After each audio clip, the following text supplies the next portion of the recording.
who was the former speechwriter for then President Barack Hussein Obama. So they're trying to gear up, ready. Let's just hear it again and see if you're hearing what everybody else is hearing here. Let's listen to Papa John's. Let's see how close it is. Better ingredients, better pizza, Papa John's. All right, and then you got that? Better deal, better skills, better jobs, better wages. Yeah, that's better. Like kind of the, I think it's not butter. Yeah, the guy who actually did that butter commercial, I can't believe it's not butter. I haven't heard that in like ages, but that guy was like set for life. I was listening to an interview with a guy that did like 1,000 voices in like so many minutes, Dwayne Swift. He was talking about that butter guy being set for, millions of dollars for doing that. Voiceover is still great. That's why I do it when I'm not on the air. I write, voice, and produce. So if you need a commercial, written, voiced, or produced, there you go. There's a commercial for me, which is great. Well, that's, it's great money. It's $1 billion industry. A lot of people don't know about it. So anyhow, just thought it was kind of amusing. You got to come up with something. They really don't have any type of vision at all. And anything that would put in, let's see. We're not for family values, seemingly. We're for the breakdown and disintegration of the family. Don't even mention religion. No, let's not do that, because then you would be in the homophobic area and the Islamophobic area and all these other things that are just hodgepodge together. And and that's their talking points. This is how they, if you will, explain themselves as a party, as a collective. It's kind of like, you know what? I think the best way. That just really gave me an idea, and I just love how things come together organically. And a lot of times that's what a good talk show ends up being. And I think to myself, if you've ever watched Star Trek in the Borg, that's what this reminds me of, because they don't think for themselves. There's only just one thinker at the top, and then it's just echoed down, and they have no control. That's what the Borg is. Okay, if you want to see what a Borg looks like, if you've never watched a Star Trek episode, we're not talking new stuff. But yeah, with Picard back there in the Borg, yeah, they're kind of robotic. But they get their marching orders from the Queen Bee, if you will. And that's what happens there, and it's terrible. They don't think for themselves. That's just the bottom line. They can't think. And then if you question anybody about their belief system, oh my God, it's World War III, it's a volcano, it's Mount St. Helens. For God's sake, seriously. They don't even know why they think that short circuit. Do I have the buzz? I used to use this for Hillary Clinton. I think I still got the zap. That's a snowflake, okay? They just don't have answers. I am programmed. I have no idea why I believe the way I believe. That's a snowflake for you. Somebody that has no idea and totally out of sync with reality. That's just the bottom line. And it seems to be getting worse and worse. And if you're going to really look at a guy named Tim Kaine, okay, to head up in any department or any capacity to the DNC, Susan Warren and people of that kilt, you're going to have those people lead the DNC? Good luck to you. Message has got to change. Again, I really firmly believe that there's enough of America still left here, in the States, believe it or not, that still have a conscience and still patriots, and whether they're Democrats or independents and all that, they're smart enough to know that this stuff's wrong. And they're going to fight, and they're going to make sure that they have the best person suited to get in there, even if it's not the status quo, which Donald Trump isn't. This is the fight, folks, that we have in our country today, is going against those who want to destroy, in my opinion, society as we know it, our country as we know it, good, wholesome values, family values. I used to listen to Tony Perkins of the American Family Research Center, And I used to listen to shows back in the early 90s of psychologist and best-selling author Dr. James Dobson. And I grew up with this guy. And talking about the disintegration of the family, the nucleus family as we know, and just how leftists are trying to destroy the fabric of society, literally trying to change all of that. And this is what a lot of groups do. And so, if I'm called an old fuddy-duddy, which, at 47, I don't know if I'm considered that, but, values, virtues, tradition, all these things, I think these things are all positive things. And yes, with a little the Bible mixed into it, amen to that. I believe that the book is true, and I think God has a divine purpose for us. And if we don't follow his purpose, I think we end up in a bad circumstance and situation to where we end up not having a country. And this is just such a beautiful country. We don't want to erase what our founding fathers put together. God bless them. And for the magnificent work of our Constitution, and that framework, folk, hinges around decency and morality. And when you lose all of that, you're not going to get much of a country at all. Things have changed drastically in so many different ways in that regard in our country in my lifetime, for certain. But God, I just would hate to close my eyes and just think if these progressives were able to just go AWOL for 20, 30 years, I don't know what you'd have left. It's a culture war. That's what they called it then, and that's where it really is now. California judge, this guy is refusing to bring back Trump's sanctuary city ban.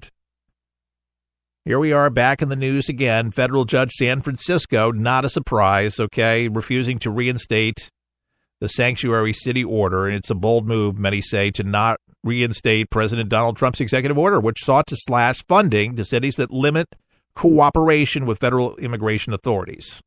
So the U.S. Department of Justice had asked U.S. District Court Judge William Orrick to reverse his own injunction in April against Trump's executive order. The injunction was issued in response to lawsuits by San Francisco and Santa Clara County in California.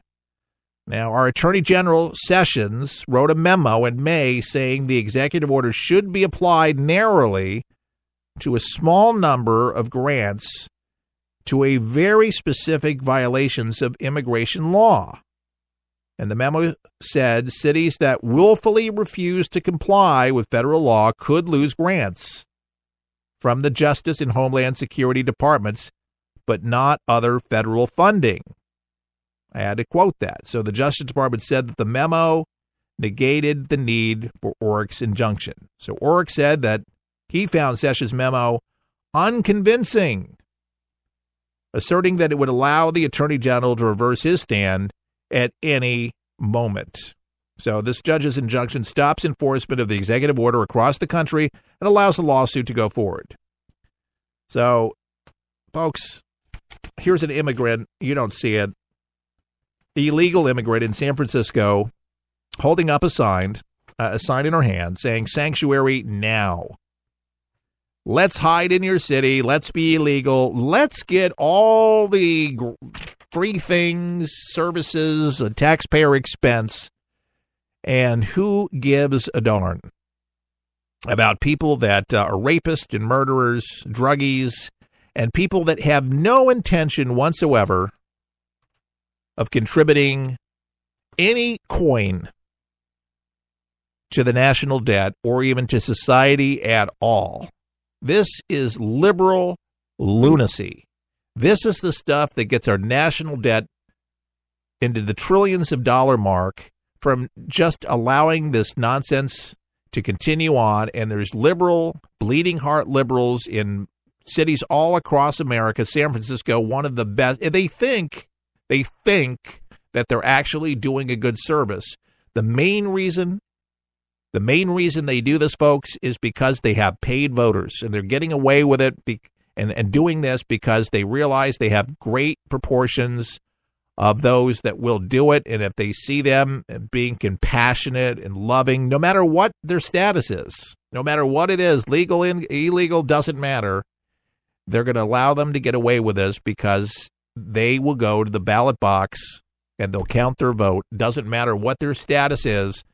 And the last I checked, again, with the feds, that you would have to be a U.S. citizen, documented.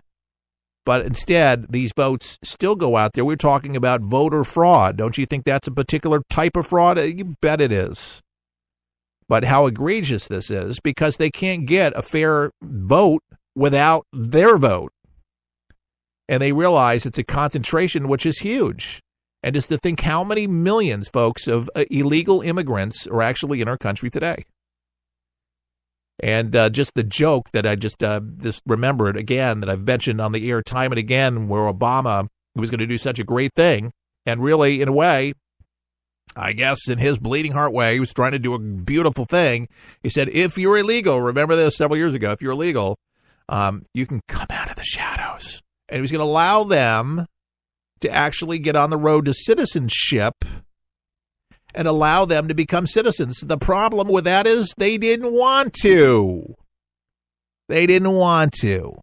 And some said because they were afraid that if they went to this process, that it would bring a red trail back to the sweatshop, i.e. the factory or the company that they were working for, that it would bust them, reveal them, and they would lose their jobs as a return to that, and they didn't want to pay taxes. Interesting. You just heard it right, folks, and that's the crux of all of this debate going on right now. It's the tax deal. It's and instead of you thinking that would actually help the country, it's hurting the country. But the way that the left brings it says that you're anti-immigrants and you don't like immigrants. No, we don't like being taken advantage of. And this is hurting immigrants. This is not helping immigrants. This is hurting them. They don't want to be on the path to citizenship. Millions were granted the opportunity under Obama, but they didn't seek it out. They didn't want it. And now they're able to go against the feds and be able to say, we don't care what your order is. It doesn't stick. We're not going to have our law enforcement officials acting like ICE. Interesting. So they're going to allow crime. They're going to allow revenue loss. They're going to allow crimes to be committed. A lot of these people are drug dealers. Not all of them, but a lot of them are just not a law-abiding. They don't have driver's licenses, folks. Not good drivers, and they're hurting people, and they're hurting our towns. They're hurting our businesses, folks, across the country, and yet they're allowing seemingly to be able to get opposed. This is going to be a problem. I could just see this being a increasing problem, and this is the only way right now. They can say we oppose it. We oppose it. They don't even say why, really. They just go out and say that it's unconstitutional. Excuse me. Unconstitutional? Excuse me. There was a process. The law is the law. You don't uphold it. I think the feds, ultimately, in my opinion, are going to need to take more control of these cities that turn their back on the federal government and don't rule in proximity. Succeed. That's not going to be. You're part of the United States, part of the Union. And if the judge rules in this there for the protection of America, I don't see what wouldn't be constitutional when you're trying to protect our borders and trying to protect our real U.S. citizens from harm that comes in so many different ways. This is a tax on the local economies, a tax on our federal deficit, and yet they don't want the feds to go in, but yet they want the federal funding. And this should not be. States are already struggling. States are already in bankruptcy. California is massively hurting, and yet they don't want to turn away anybody that's illegal. That is absolutely liberal lunacy, folks. And that's the stuff that gets us all in trouble and puts so many people in danger. And I feel very sorry for anybody that's been affected financially from this, have lost loved ones from this, but this is just craziness. A resignation, changes, lots of changes coming to the Trump administration. A spokesperson for President Trump's personal legal team resigned yesterday as part of what may be a big wave of changes for the president's inner circle, and this is what a lot of people are talking about right now. The attorney who had been leading the charge for Trump's outside counsel team on Russia investigation will also now take a lower profile role. And there are reports that Anthony